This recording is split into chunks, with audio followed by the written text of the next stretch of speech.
All right, Shalom. I always start off by giving all praises, honor, and glory to Yahweh, Bahashem, Yahawashi, Bahashem Kakwadash.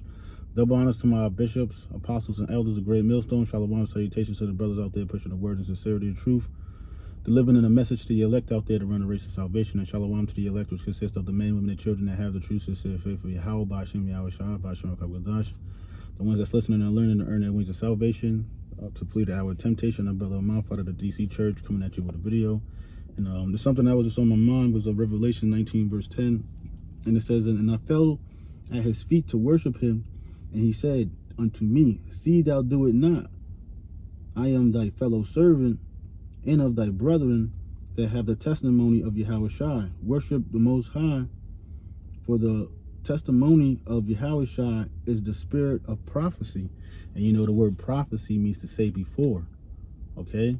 And what's going on right now, you have particular men of the chosen out of the nation of Israel to say before things are going to happen, because that's the word. The word prophecy means to say before, and it's only practical that you have men saying things that's going to happen before things happen, and to warn the certain individuals that's of the chosen out of the nation of Israel, the elect, to get ahead and receive warning of these the upcoming danger of Esau coming down, having great wrath, because he have a short time. And then as he's doing that, he's going to implement the CHIP, to where it's going to be mandatory, to where you if you don't have that, you won't be able to go to work, you won't be able to buy gas, you won't be able to travel. It's all going to be tied. It's all going to be tied within his new system, to where he's going to basically want to have control over everything. Like the scripture said, he wants to be like the Most High, and you're going to have, as that's happening too, you're going to have pushback, right? Because in Matthew's the 24th chapter, it talks about nation against nation, kingdom against kingdom, worm against worm, and that's basically how you're going to have these nations against nations. You're going to have class wars, race riots, and all of this is going to be in the midst of like how Esau, he's going to come down having great wrath. This is Revelations 12 verse 12. Therefore rejoice, ye heavens, and ye that dwell in them. Woe to the inhabitants of the earth and of the sea, for the devil is come down unto you having great wrath, because he knoweth that he have but a short time. And when the dragon saw, and that's what's going on, man. Esau knows he has but a short time, so he's moving fast.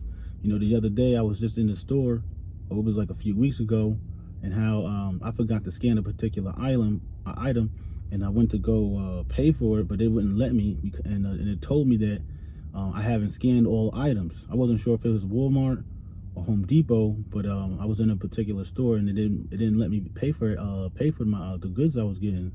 And that's just to go to show you that how Esau is implementing that gradualism, to where you're gonna have to accept this system, the NWO, the New World Order. And if you're not with it, basically he's gonna Esau Edom is gonna have to do away with you, and it's gonna be like people are gonna be basically being like that movie Demolition Man, to where people are gonna be living underground and just basically running away from this system, because they don't want to be a part of it. They know that it's nothing but a smokescreen or a Trojan horse, to where they're giving you a gift, but it's a gift that's not suitable for you. And basically you see that it's basically going over like we're living in the Maccabees all over again, to where it's not comely for you to worship the Most High and His Son. At least not to the fashion of like how the book is going by it, because all the laws and the statutes and commandments that this man implements is totally against the Most High and His Son. I'm gonna get this real quick. I'm not sure exactly where it's at.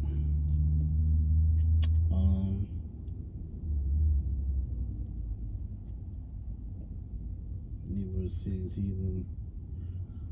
But basically it was talking about how it's not this is Second Maccabees 6. I'm gonna just start at 4. And it says, for the temple was filled with riot and reveling by the Gentiles, who defiled with harlots, who defiled with harlots, and had to do with women within the circle of the holy place, and besides that brought in that were not lawful, and brought in things that were not lawful. And the altar also was filled with profane things which the law forbiddeth. Forbiddeth. Neither was it lawful for a man to keep Sabbath days and ancient feasts, or to profess himself at all to be a Jew. And that's what you're going to have upcoming days, to where, it's not going to be cool to be Israelite. It's going to be basically,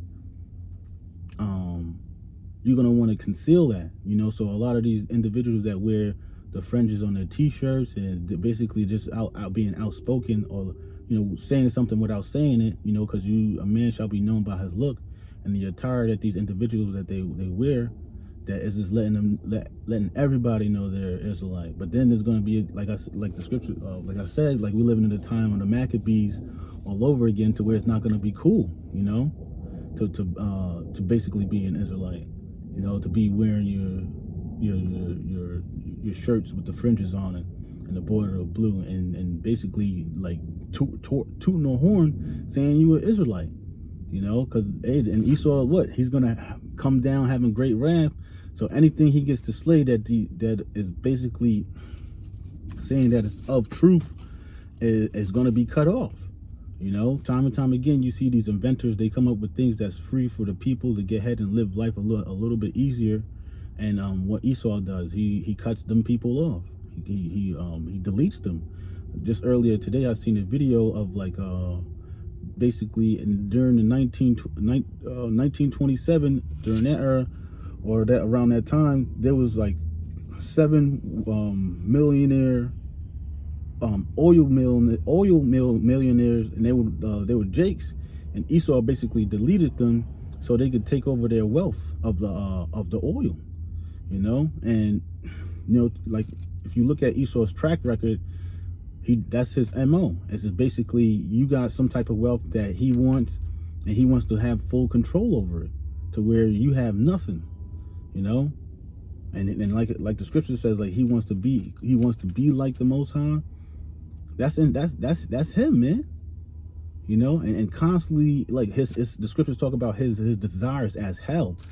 Like when you dig into the earth, man, basically you dig so deep, you'll basically run into bedrock, to where it's just nothing but like a bunch of large stones, or like it says bedrock, to where they have to, and that's how deep his desires are to have rule over the earth. It's as hell. It's like you could just keep digging forever.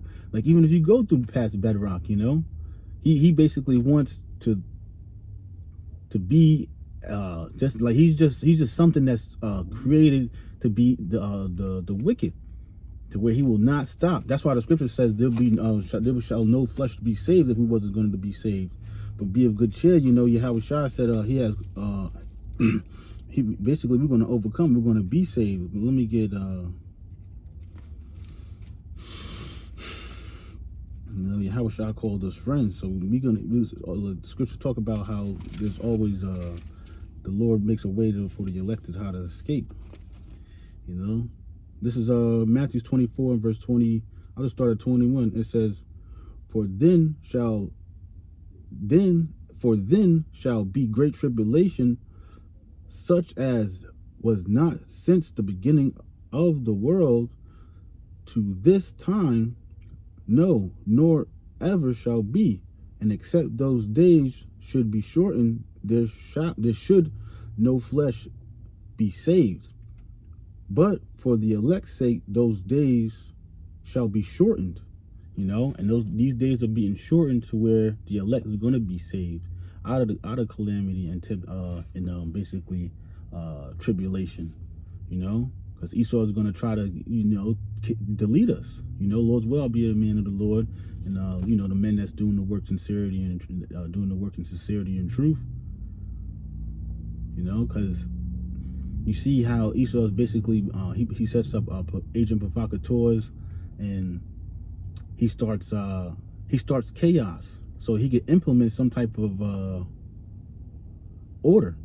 I forget the Greek term, but order out of chaos. And that's the only way he's able to make something happen, because he has biologically attacked the citizens of America through the air, water, and food, to where you have chemical reactions to make these people docile. I was watching the B-More camp on Friday, and they was basically going into the fluoride, and how like that was a byproduct of something, to where they didn't know what to do with it. They couldn't dispose of the fluoride in a fashion to where it will be cost effective. So what they did was just put it in the water, so they wouldn't have to spend as much money as disposing it properly. And you see, like, you see throughout the ocean, and there was something I was thinking, it was during the 60s or the 70s, to where Ford was dumping paint in the wooden area in New Jersey, and basically it messed up a lot of people, because it got into the water supply. It wound up seeping through the pipes, getting into the earth, and it caused a lot of birth defects and things of that nature, and it messed up a lot of people. But Esau doesn't pay for certain things like that. These major corporations, they wind up it's the cost of doing business, of like messing people's lives up. Of course they'll get hit with fines and things of that nature, but they'll wind up getting, like, basically the amount of profit that they made. The fines that they have to pay is basically like a slap on the wrist. Nobody goes to jail, nobody goes, nobody face any persecution, like, directly, because you have directors and things of that nature in these major corporations, to where you have decision makers to make things happen.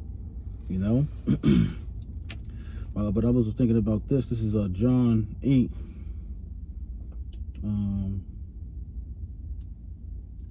There was one I was just like, he called us friends. Because you think about how these times are coming up, and you think about how these times are coming up, and how we look forward to making it out of here. So it's just good to keep a spiritual eye on what Yahawashi is professing through the actions of this world, and filtering it through the scriptures, so you could see. Jesus called us friends. 15:15. I thought I had it.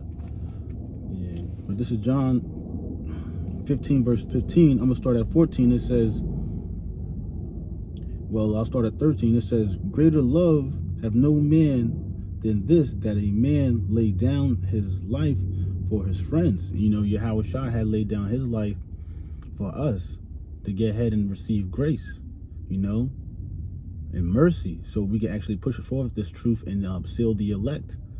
The scriptures say, hurt not the earth, neither the sea, until the ones that need to be sealed. Put that the while on their head, so they could be exempt from judgment. It says, verse 14, it says, ye are my friends if ye do whatsoever I command you. Henceforth I call you not servants, for the servant knoweth not what his Lord doeth, but I have called you friends. For all things that I have heard of my Father I have made known unto you. Ye have not chosen me, but I have chosen you, and ordained you, that ye should go and bring forth fruit, and that your fruit should remain, that whatsoever ye shall ask of my Father in my name, he may give it you. These things I command you, that ye love one another. If the world hate you, ye know that it hated me before it hated you. And that's the thing about this world. This world hates us, and that's why it's good to esteem one another and show forth our love towards one another. Verse 19, it says, if ye were of the world would love his own, but because you are not of the world, but I have chosen you out of the world, therefore the world hateth you. Remember the word that I said unto you, the servant is not greater than his Lord. If they have persecuted me, they will also persecute you. If they have kept my saying, they will keep yours also. And that's the thing, man. To preach this word, in season, out of season, whether people hear or forbear, because we know it's all about the elect. So it could be about the one. Maybe you in this truth or whatnot, to be the chosen one, to be about one person. Because the scriptures talk about how the heavens rejoice when one man repents. So one of the things I'd be like, my job, I think about the one, just be about the one, just start with one. And if you get the one, then you could get the two, and then you can build yourself and build a momentum to where now you could gather more, because you had the one, so you built the confidence, you got the momentum, and then once you in it, you stay in it. Because it's hard, once you stop, it's hard to build the momentum and that rhythm back. All right, let me get this, and this will be the last one. This is John 8. What did I say it was? This is John 8, verse 50, and it says, I'll start at 37. It says, this is John 8, verse 47, Salakia. He that is of the Most High heareth the Most High's words. Ye therefore hear them not, because ye are not of the Most High. Then answered the Jews and said unto him, say we not well that are a Samaritan and has a devil? Yahawashi answered, I have not a devil, but I honor my Father, and ye do dishonor me. And I seek not my own glory. There is one that seeketh and judgeth. Verily, verily, I say unto you, if a man keep my saying, he shall never see death. And that's the thing. We're not here for our own honor. We're here to honor Yahawashi, which he goes to the Father, and he represents us, because he's the mediator. It says, then said the Jews unto him, now we know that thou hast a devil. Abraham is dead, and the prophets. And thou sayest, if a man keep my saying, he shall never taste of death. Art thou greater than our father Abraham, which is dead, and the prophets are dead? Who makest thou thyself? Yahawashi answered, if I honor myself, my honor is nothing. It is my Father that honoreth me, of whom ye say that he is your power.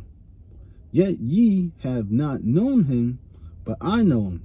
And if I should say I know him not, I shall be a liar like unto you. But I know him and keep his saying. And that's the thing, it's all about keeping the saying. No matter what, he said, if you keep my saying, you shall never see death. And it's what we understand, that don't fear the ones that could kill the body, but fear the one that could kill body and soul. So we got to put that spirit on Meshach, and Abednego, and be basically obsessed with that spirit, like whether I die or not. If I do die, Yahawashi is still righteous. And if I don't die, hey, that's even better, because now we get to see the enemy fall. It says, your father Abraham rejoiced to see my day, and he saw it, and was glad. Then said the Jews unto him, thou art not thy 50 years old, and hast thou seen Abraham? Yahawashi said unto them, verily, verily, I say unto you, before Abraham I am. Then took they up stones to cast at him. but Yahawashi hid himself and went out of the temple, going through the midst of them, and so passed by. So through the spirit, you could tell he kind of he was like not a mirage, but basically like a cloak. He was basically be able to make himself disappear and go through them. But basically he was basically saying like before Abraham, he was there. And that's basically like they basically was trying to kill him, call himself the father of creation. So I figured to do that before I get my day started. I want to give all praises, honor, glory to Yahweh, Bahashem Yahawashi, Bahashem Kakwadash. Double honors to my bishops, apostles, and elders of Great Millstone. Shalom, salutations to brothers out there pushing the words in sincerity and truth, and shalom to the elect. Shalom.